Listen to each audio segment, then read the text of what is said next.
He built this shelter, saved hundreds of lives, but today they wouldn't let him into his own home. A young white volunteer, not recognizing him, told him to leave. And no one knew that behind this refusal was more than just a mistake. You won't believe how I responded, even if you saw it all. But let's start from the beginning. James Ferguson walked through the snow, his movements slow and weary. At 78 years old, each step became harder, but his spirit was still strong. He hadn't visited the shelter he had founded for several years. Time had passed, his health had declined, and he often had to stay at home. But today, he didn't want to sit alone. He wanted to make sure that his creation was still running, that those in need were still receiving help. With every step toward the familiar building, he felt the weight of age and pain bearing down on him. But his memories of the times when the shelter was built from scratch gave him strength. Once, this place had been his life, his work, his fight for justice and equality. But now, everything seemed a little different. The shelter was no longer what he had created. He had seen how new rules and systems had changed it over time, even with the best of intentions. He knew things couldn't remain the same, but he felt that his old habits and methods might no longer fit the reality. James reached the shelter's door and saw a young woman standing on the threshold. She looked to be in her 20s, wearing a dark hoodie and jeans, holding a tablet. Her face was focused as she quickly typed something on the screen, not noticing him. James stepped forward and stopped. "Good afternoon," he said, trying to smile, though his voice was hoarse and weak. "I'm James Ferguson, the founder of this shelter. I came to check on how things are going." The young woman looked up, her gaze passing over his face without recognition. She didn't recognize him. Her eyes lingered on him for just a second before returning to the tablet. "Sorry, but you'll need identification to get inside," she said, not acknowledging what James had said. "We have strict rules, and I can't make exceptions." James froze, feeling his heart tighten. He was the founder of this place, and now they were treating him like an outsider. The young woman kept checking the electronic list, not sparing him even a minute of attention. "I'm telling you, I'm the founder," James repeated, feeling his voice lose confidence. "I built this shelter. I founded it. I've cared for it all these years." The young woman lifted her eyes and seemed to hesitate for a moment, but then replied calmly, "Sorry, but I can't let you in without ID. We have to follow the rules, and without documents, I can't let anyone inside." His words seemed to have no weight. It was like a slap in the face. He didn't know what to feel.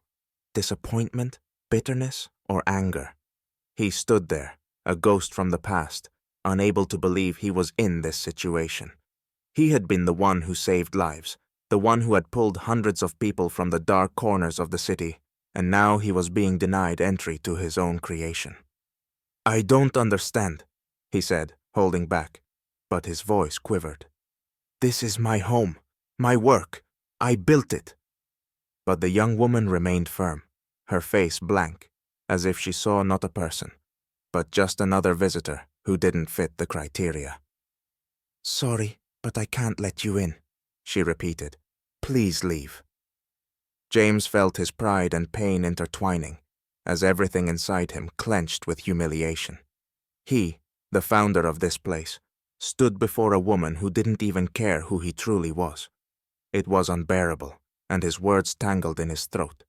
He simply turned around in silence and left, feeling his legs barely carrying him away from what had once been his life. The next morning, James returned. He couldn't let go of the incident. The young woman was right that rules had to be followed, but couldn't she have at least tried to understand who he was? He was old, but not foolish, and he knew that if it had been someone else, not him, her reaction would probably have been different. He decided to return and try to explain. But before he could reach the door, he saw the young woman coming out of the building. She didn't notice him, and James quickly walked up to her, grabbing her by the shoulder. "Wait," he said. "We need to talk." The young woman turned around, and for a moment she looked uneasy. She clearly hadn't expected to see him again. I didn't mean to offend you," she said, trying to justify herself. "It's just, we have strict rules, and I had to—" "I understand," James interrupted her, but his voice was heavy. "But I was here before these rules. I built this place from scratch, saved people, saved their lives, and now I'm being denied entry to the place I built." The young woman fell silent, realizing the absurdity of the situation. She was a volunteer, and she had to follow the instructions. But this man before her wasn't just some random person off the street, not just another old man. He was the one who had created this shelter. "I'm sorry," she finally said. "I didn't know it was you. I just had to follow the procedure." James breathed in the cold air, feeling his emotions start to overwhelm him. "I can't just be your document," he said. "I'm a person. I'm the founder of this place, and I deserve to be respected, no matter what's written on my ID." The next day, James came again, but with a different mindset.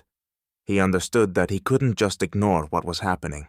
The young woman was no longer just the girl at the post. She was part of the system that had stopped working the way it was supposed to. For her, it wasn't about what the rules stood for, but just the rules themselves. Entering the shelter, James saw how everything had changed. This wasn't the place he had known. Everything was sterile, organized by lists, all according to the clock. Less personal approach, more formality. He was no longer here as the founder, but as just another old man being checked. The volunteers all followed their instructions, not questioning anything. Everything was predictable, just like the system that consumed everything that had once been alive. James passed the room where people used to sit and receive help. It was empty. He felt his soul grow heavy. The system had done its job. It had helped, but in reality, it was killing everything they had fought for. He headed toward the office where the administration worked. He was greeted by a middle-aged woman. She immediately recognized him. "Is there something you need, sir?" "I'm the founder," James said, his voice firm now. "And I need to talk about what's happened to this place." A few days later, James came to the shelter again, but this time everything was different. The young woman approached him, seemingly to apologize, but James was no longer the same person who had first arrived. He now understood that behind this building was far more than just procedures and rules. He had returned to the cause because now he knew. As long as he was alive, his voice would be heard. "I understand," he said to the young woman. "For you, it's all about the rules.